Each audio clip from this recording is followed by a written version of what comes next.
Hello, welcome to Creating Portland. I'm your host, Pearson Kunz, and on this podcast, I'll be interviewing progressive creators who are using their art to shape the culture of our city and beyond. I hope you enjoy this episode of Creating Portland.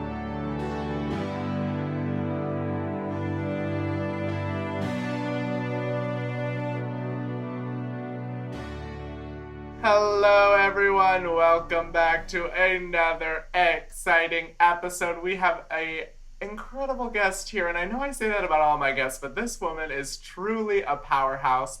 We are here today with Trey Renee Chambers, who is an Emmy award-winning television host, as well as a producer and radio personality. Everything she does is to educate, elevate, empower, enlighten, and entertain while highlighting the stories and experiences of people of color. We're so excited to have you, Trey. Welcome to the show. Wow. Pearson, that was an amazing introduction. Can you just do that every morning when I get up? That'd be really awesome. Well, thank you. Coming from you, that means a lot. I mean, you are the professional interviewer. Oh, my. Well, thank you. And I was actually interviewed on Trey's show recently, if you want to check it out, Situations and Conversations, but we'll get into that. Yes, we will. Thanks for having me. Trey, thank you so much for being here. Just some behind the scenes, y'all. We had some major technical difficulties getting here, but we have arrived and we are ready to bring this interview to you. Yes, we are, honey. I am good and toasty. Oh, good. Yes, it is gorgeous outside. We need to get warm and out there. So anyway, let's start with the big question, which is big and broad and as vague as you want it to be, or as specific as you want it to be in terms of what you're actually working on. But how are you, Trey Renee, creating Portland? Whoo! Well, okay. Well, Portland was clearly created before I arrived. But I am here to set the whole scene ablaze. That is my mission with my 5 E's, as you already mentioned. So through my production company, Bum Juice Entertainment, I am really all about all the things that you already said, right? Highlighting communities that are not often seen, definitely ignored. And I'm not about ignoring, I'm about shining. And so how am I creating Portland? Well, I am here to create and disrupt the old way and bring in some seasoning over here, a little light over there, and a whole lot of flavor bursts all across the scene, because we need it here. Yes, we do. Yes, we do. And so what does that look like? Like, what kind of projects are you working on? For the people that don't know you, how are you bringing that seasoning and flavor to our city, to our culture, to our media? Yes, honey. Okay, well, first of all, I'm doing it through all the possible mediums that I could think of as far as media goes. So I am on the radio. I am an iHeartRadio on-air personality. I'm on Jammin' 107.5 every day, Monday through Friday, 3 to 7. I pre-recorded my portion today so I could be here with you. So the people are getting a little Memorex, not all the way live, but normally it is. And by doing that, I'm injecting a lot of the seasoning and the flavor and the love and the light that I want to project in the world. So I'm trying to do that on the airwaves with not only just obviously being myself, which is I don't deny that I am a woman of color. I represent who I am and who we are to the fullest. And I want to bring along all the people with me. So I highly encourage people to chime in, and I tell diverse stories. I crack a lot of jokes and people laugh, and if they don't laugh, I don't know it because it's the radio and I laugh myself. And so I do that, right? And so I try and bring, as much of me and as much of us as possible to the airwaves here. And then on television, as you know, I used to host Afternoon Live on K2, the ABC affiliate out here in Portland for 4 years. That's where I got that wonderful, shiny, beautiful, heavy Emmy. And it's a wonderful accomplishment, but it would be nothing if I don't take that and use that with this platform that I have to uplift, enlighten, educate, Mm. empower, entertain, right? All those E's, right? If I don't do that, then what am I doing here? I'm not living in my purpose. So what I decided to Mm. do when I left that show was to start my own show called Situations and Conversations with Trey Renee. I mean, it was supposed to be a web series and strip off the audio and make it a podcast. But the good folks over at K2, Channel 2, wanted to see how they could partner to get the show on. I'll make sure this is on. Okay, yeah. Partner to get the show on. And so it quickly turned into a broadcast television program, which, you know, sometimes in life you have to stay ready. So I was ready. Mm-hmm. I was ready. I had to get some things together, but I was like, you know, this is going to be unapologetically about communities of color and disenfranchised folks. And I want you to know that off the top, because there's no show like that out here. And I'm not changing it just because you all want it on television. And they were like, no, we're here for that. I said, okay. We'll see. So Yep. in and of itself, just by having this show out here already changes the landscape of Portland as far as the viewership of what people are exposed to, what people can see from people right here in your own communities, right? So I'm excited about that. And so I'm trying to create another avenue in Portland. You know, I like Portland. I don't want to change it. I don't want to overhaul it, but, you know, I do want to enhance it. So that's what I'm trying to do with my seasoning over here and my light over here. Mm-hmm. And have you been able to, because the new show's been out for a little bit now, have you been able to see these reactions? Have you been able to sort of notice any of the shifts that are happening? Oh, I'm starting to hear, it's been, I think we have aired 6 or 7 episodes now. So I'm starting to hear like, hey, you got a new show?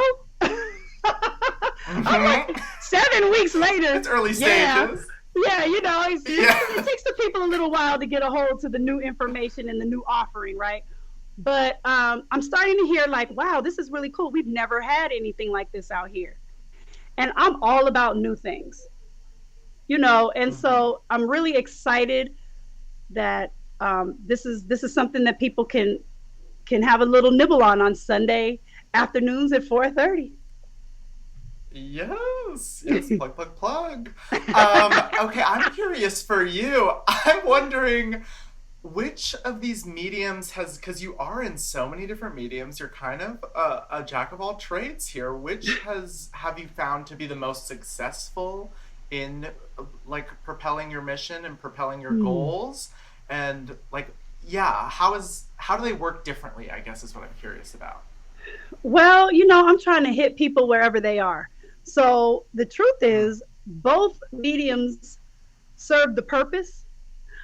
It's hard to measure which one is more successful. Depends on how you measure success. Some people measure that in terms of financial reward. Some people, you know, look at it as far as like filling up your soulful and your spiritual cup. I look at it in all the ways. You know, I'm not a fool. I'm not out here, you know, I'm trying to eat and eat well. So I do want to have some coins. But I'm not measuring my success on the coinage by itself. I like to measure it on, you know, the little young people who come and say, man, I'm so happy to meet you. I see you, you know, you look like me. And people think that sounds crazy and corny, but it's so true. When I hear somebody say, I'm so proud to have somebody who looks like me representing me on TV or on the radio, I am like, that fills my whole spiritual cup up. It's why I do what I do. So I can't measure one against the other because I'm in both worlds and I'm loving them both. And I'm an offering in both of those spaces, you know, and I'm trying to take it to the next level. I'm eventually get this podcast thing together. I need your help. Well, we are happy to help. Yes, we want to see you everywhere we possibly can. Have you? Oh, Lord, you better watch your mouth. You better watch your mouth. I'm good. Well, I'm good to creep up real quick. I'll be at the door too. Oh my gosh. Yeah, and the last thing you've said about like young people and young people looking up to you. I know, especially on this newest show, young voices is a big part of your your platform and who you want to elevate. What, I mean, as a teacher, I identify with that as well, but can you tell me more? What is it about young people that is so powerful for you, that is where you like to put your energy? Well, child, let me tell you something. Whitney Houston just influenced a girl. And when she said the children are the future, I believed her. Okay? Note for note for note. Now, you can say what you want about Whitney, but she will always be an angel in my mind and in my heart. And I promise you, when she sang that, and I was walking around my house with my little hairbrush, singing along with her, I was like, children are the future. Now, I'm not built for the teacher life. So kudos to you. Thank you. I'm not built for that at all. What I am built for, though, is for inspiration and elevation. So by that, I mean, if we're not hearing and amplifying your voices, then we're basically just doing self-service, because the generations that come behind us they are the young people. We have to pour into them, and we can't only just tell them everything. How tired are you? Were you that little kid? Everybody, I don't know about you, but everybody was like, listen here, let me tell you something, young buck. And I would be like, okay, but how about I have some nuggets I can share with you? We have to listen to the young people too. We can't just constantly tell them about all the things that we know and experience. That's good too, and they need that. They need the wisdom, they need the experience, they need the history. But we need to listen to them too, because hello, they know a lot. They are exposed to a lot, and they're going to be the ones to carry the torch into the future. So I need to be listening very closely to what they have to say, and I want to expose their voices. I want to amplify their voices, which is what season 1 of Situations and Conversations was all about. Wow. Yes, I feel you 100%. That is so exciting. And I just love that there are other people out there that are so excited to hear from young people and really value what they have to say, and don't just see them as, like you're saying, like receptacles for what we've learned. Right. Rather as like valuable members, valuable voices in this conversation as we move forward. Absolutely necessary. Well, let's zoom out a little bit then from just your work specifically to Portland as a whole, the art scene, the performance scene, the radio scene, the TV scene. What is working in Portland right now in that space? What's going really well? What is the positives? And then what's maybe the challenges that we're faced against in the city? Well, that's a complicated question. So let me just break it down in the way that I think about Portland. Portland is a lot of talk and not a lot of action, which frustrates the hell out of me, because I am all about, like, we could talk about it, but let's be about it. So I can't tell you how many times I have heard people say all these wonderful things, ba ba ba ba ba ba ba, yeah. Okay, well, what you doing? And they're like, I talk about it on my social media. I'm like, yeah, okay, that's not enough. That's not doing anything. Not really. So I'm going to need you to put some action behind those words. And so that's one of the things that also frustrates me, but also gives me hope, because there's room here. There's a lot of room here to actually do something, because a lot of people say they want to do stuff, and maybe they have the means and somebody else has the creativity, and those two come together, and then maybe they can make a move. So it's like the gift and the curse out here. It's like you want to be around like-minded people to an extent, right? Like, okay, you want to move forward, but then we have to find some movers. And I feel like I'm a mover. I'm here to move some stuff. I may not be here to see it all get to completion, but I'm trying to move some things forward, not just talk about it, be about it.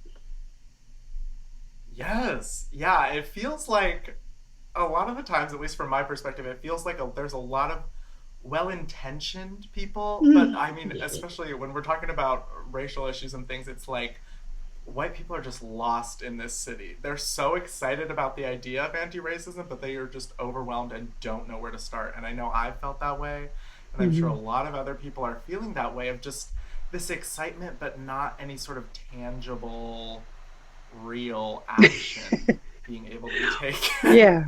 Well, and you know what part of that is because there aren't people of color in those spaces where action can take place. Mm-hmm. So you can have a lot of well-intentioned folks. That's great. But if you don't have anybody in there that can actually speak to the actual experience and tell you exactly what needs to happen, then you're just talking. Then it just all sounds great. Mm-hmm. That's all great. But nothing's happening. So sometimes we need to move out the way. We need to move some folks out the way. How real can I get on this podcast? Okay. You can get 100% real, go all the way on. Okay, well, you gave me the head nod, so I'm going in. I don't know if you could tell I leaned in and everything. I'm shifting my booty and my chair and everything. Listen, some people just have to get the hell out the way, one way or another. Now, by that, please don't take that to mean that I'm saying somebody needs to move somebody out the way. What I'm saying is some people may need to just go away. Some people, be 100%, need to just go on ahead and die off and let the next generation come in here and handle some things. I'm just telling you like it is. The truth is there are some folks who are holding space who don't need to be there any longer. And they will hold on to it by the bare of their knuckles. You need to go. You need to go, and you need to allow other people to come in here with fresh ideas, actual, and more than ideas, actual plans to move the needle forward in this area. There, I said it. Yes, and we can, shout it from the rooftops. Absolutely, there's so much space being taken up. And I like what you said, too, about the people that are, like, means, and then the people who have the ideas and whose voices should be at the table. And I think a lot of people, particularly white people with means, need to evaluate if they are just means, and that's okay. Like, just be the means, provide the resources, do what you can, give what you can, and then, like you're saying, step out of the way. Let the people step out of the way that know what they're doing. That's right. Let us use the resources wisely. You have to trust that, the people that you put in place to take care of business are taking care of business. And then if they're not, you can have, checks and balances and whatnot. I'm not saying everybody, who says they have a plan or have the ideas and all that to make something happen can actually do it. But give somebody a shot.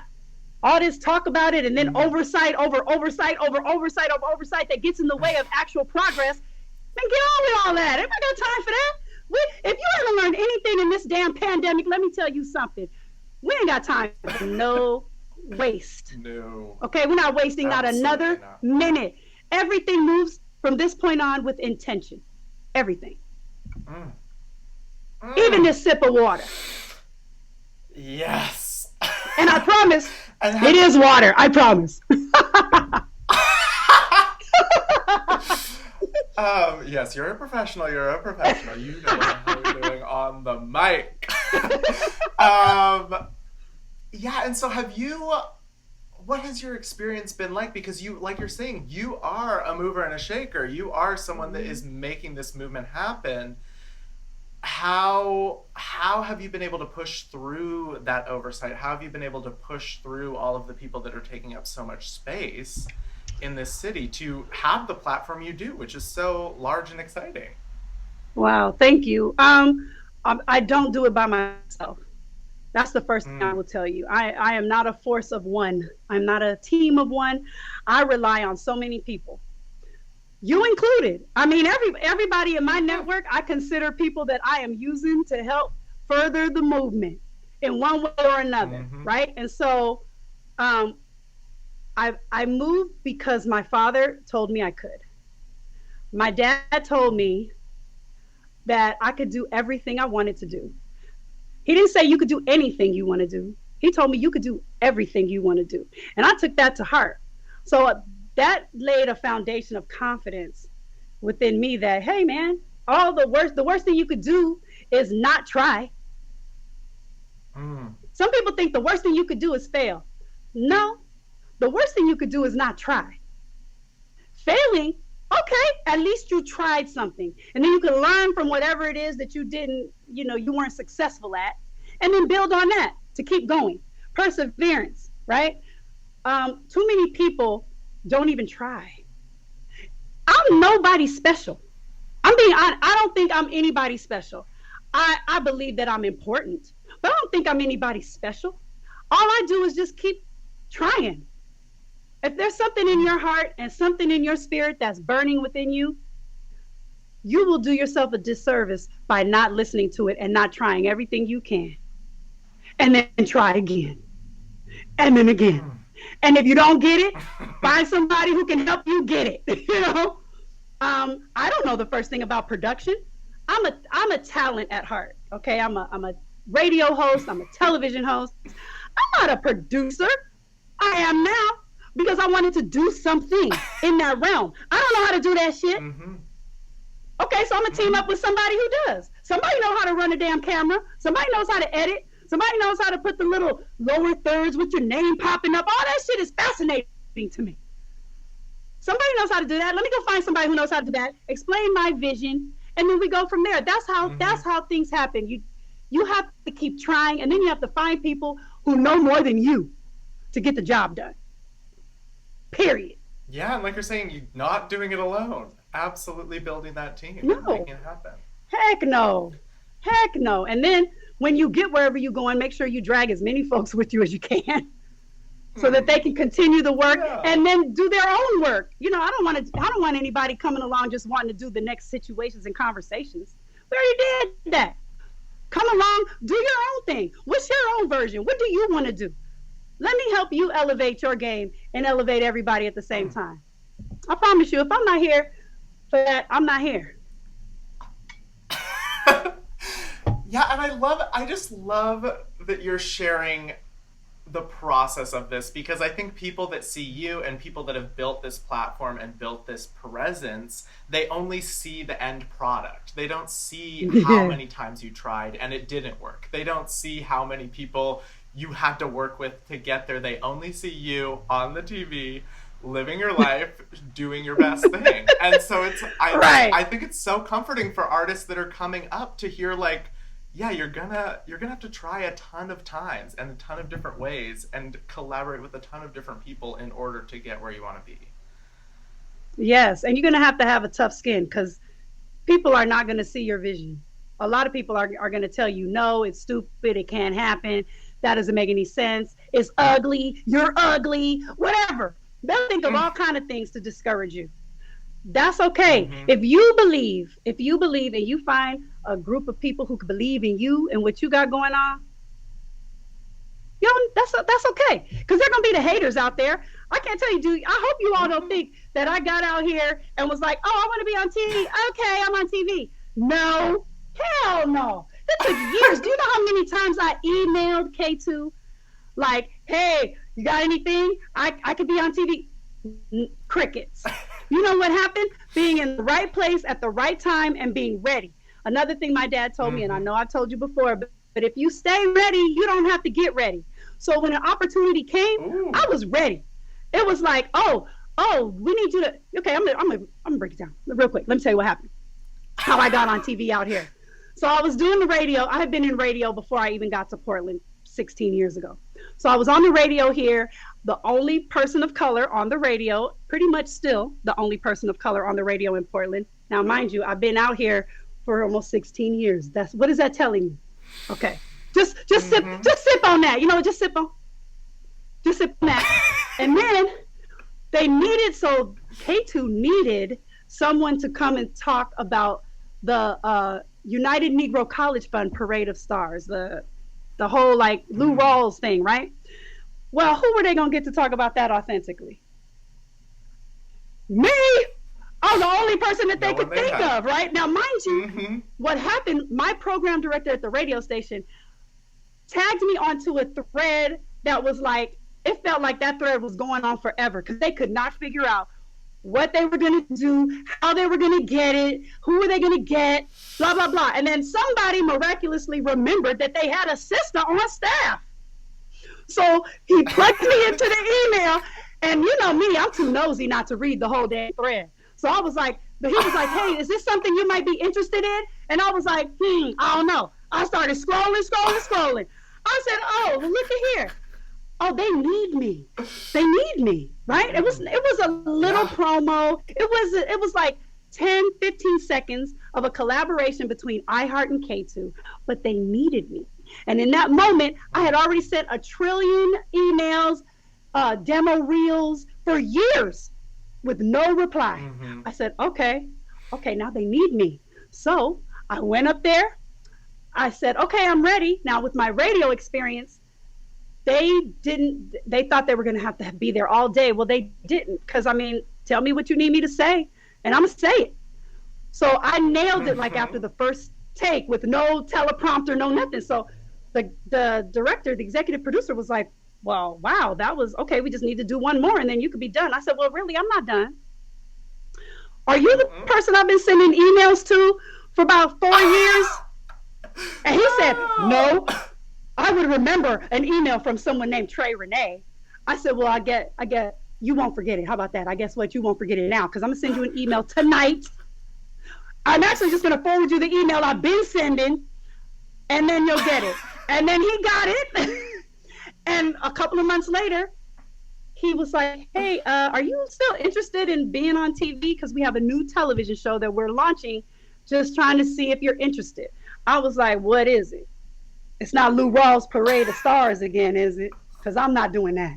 And he was like, no, it's a new lifestyle show. And so, long story short, I auditioned like 3 times for that, and that's how I got it.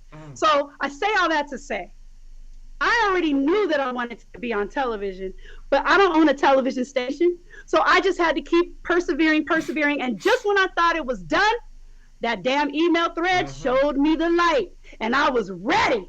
You have to be ready. Y'all got to be ready. Where's the kid? Y'all ready? Y'all got to be ready at all times. Wow. Oh, I got chills. I'm feeling inspired. Jeez, the tenacity, I'm just so, And what's for you is for you. Let me just say that too, though. What's for you is for you. You have to fight for it. You have to work for it. But what's for you is for you. So all that cattiness between artists, you know, who wants to get, oh, it's got to be me backstabbing and all that. I don't believe in that. Because you do all that nonsense and it's still not for you. Boop. What's for you is for you. Know that. Oh my goodness. We are just getting so many chunks of wisdom here today. I'm obsessed. All right, I'm just running my mouth. You know me. Which is exactly what we want from our guests. Let's go into our final segment then, which is just, Trey, what is your hope for Portland? Its art, its media, its culture. Where are we headed? What is the vision for you? Diversity. I want to see more diverse everything. Not just radio, not just TV. I'm talking about art exhibits, plays, all of it. I want to see it all. I want to be able to feel like I am walking down the street and my Asian brothers and sisters are being celebrated. My Latina, my little light went off. Okay, well, that's all right. You can still see me, right? Yeah, well, I want to see all of my sisters and my brothers and my everybody celebrated. Everybody. And I mean that. I want to be able to walk down the street with my kids and them with their kids and be able to say, hey, look where we live. It's a celebration for everybody. Everybody's welcome and everybody is celebrated. And I don't believe in acceptance. I want you to accept me. I want you to celebrate me. I want people to be celebrated, not accepted, not tolerated. Miss me with that bullshit term. No toleration here. If you tolerating me, you can go, because I don't want you. So I want that. That's the landscape I want to see. A little bit of everybody and a lot of celebration. Yes. Oh, I could not agree more. That is such a good note for us to end on. Thank you so much for being here, Trey. And we've mentioned some of these things throughout the episode, but where can people find you, follow you, get to know you even better? Okay, well, and by the way, see, just because the light went out doesn't mean the light stops. I'm always exuding light, so just get it off of Yes. just get it off of me right here. Um, you can find me at the Real Trey Renee, at the Real Trey Renee on IG, at the Real Trey Renee on Facebook, at the Real Trey Renee on Twitter, at the Real Trey Renee on YouTube. All the same, because that's what I am. I try and be as real as possible. So there you have it. That's it. And before you head out, can you give us those 5 E's one more time, just so we can really focus our intentions after listening to this episode? Yes, please. If you can do nothing else, if you can try and live with, the 5 E's that I live by, it'd be great. So let me make sure I remember. Empower, enlighten, educate, elevate, and entertain. There it is. Thank you so much for tuning into this episode of Creating Portland with me, Pearson Kunz. Don't forget to rate, review, and subscribe, and check us out on Facebook, Instagram, and Twitter at Creating PDX, or on our website, creatingpdx.com. This podcast was brought to you by Wolf and Thunder Productions and Golden Pride Productions. See you next time. Bye!